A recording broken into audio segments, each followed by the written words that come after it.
Good morning, and thank you to everyone who worked to bring us to this day, especially the International Auschwitz Council and the Auschwitz-Birkenau State Museum. To President Kaczynski, Prime Minister Tusk, and to the people of Poland, thank you for preserving a place of such great pain for the Polish people, but a place of remembrance and learning for the world. Although I can't be with you in person, I am proud that the United States is represented there today by a delegation of distinguished Americans, including Ambassador Feinstein, my wife Michelle's Chief of Staff, Susan Schur, and my good friend and the son of Holocaust survivors, Julius Janikowski. And let me commend you for recognizing a woman who has devoted her life to preserving the lessons of the Shoah for future generations, Sarah Bloomfield of the United States Holocaust Memorial Museum in Washington. But most of all, I want to thank those of you who found the strength to come back again, so many years later, despite the horror you saw here, the suffering you endured here, and the loved ones you lost here. Those of us who did not live through those dark days will never truly understand what it means to have hate literally etched into your arms. But we understand the message that you carry in your hearts. For you know the truth that Elie Wiesel spoke when I stood with him at Buchenwald last spring. There, where his father and so many innocent souls left this earth, Elie said, "Memory has become the sacred duty of all people of goodwill."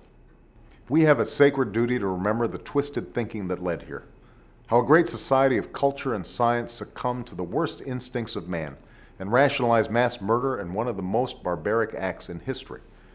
We have a sacred duty to remember the cruelty that occurred here, as told in the simple objects that speak to us even now. The suitcases that still bear their names, the wooden clogs they wore, the round bowls from which they ate, those brick buildings from which there was no escape, where so many Jews died with Shema Israel on their lips, and the very earth at Auschwitz, which is still hallowed by their ashes. Jews and those who tried to save them, Polish and Hungarian, French and Dutch, Roma and Russian, straight and gay, and so many others.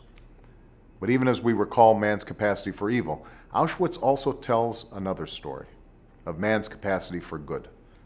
The small acts of compassion, the sharing of some bread that kept a child alive, the great acts of resistance that blew up the crematorium and tried to stop the slaughter, the Polish rescuers and those who earned their place forever in the righteous among the nations, and you, the survivors. The perpetrators of that crime tried to annihilate the entire Jewish people, but they failed. Because 65 years ago today, when the gates flew open, you were still standing. And every day that you have lived, every child and grandchild that your families have brought into the world with love, every day the sun rises on the Jewish state of Israel, that is the ultimate rebuke to the ignorance and hatred of this place. So to those of you who have come back today, I say no. You are not former prisoners. You are living memorials to the loved ones you left here and to the spirit we must strive to uphold in our time, not simply to bear witness, but to bear a burden. The burden of seeing our common humanity, of resisting anti-Semitism and ignorance in all its forms, of refusing to become bystanders to evil whenever and wherever it rears its ugly face. Let that be the true meaning of Auschwitz. Let that be the liberation we celebrate today, a liberation of the spirit that, if embraced, can lead us all, individuals and as nations, to be among the righteous. May God bless you all, and may God bless the memory of all those who rest here.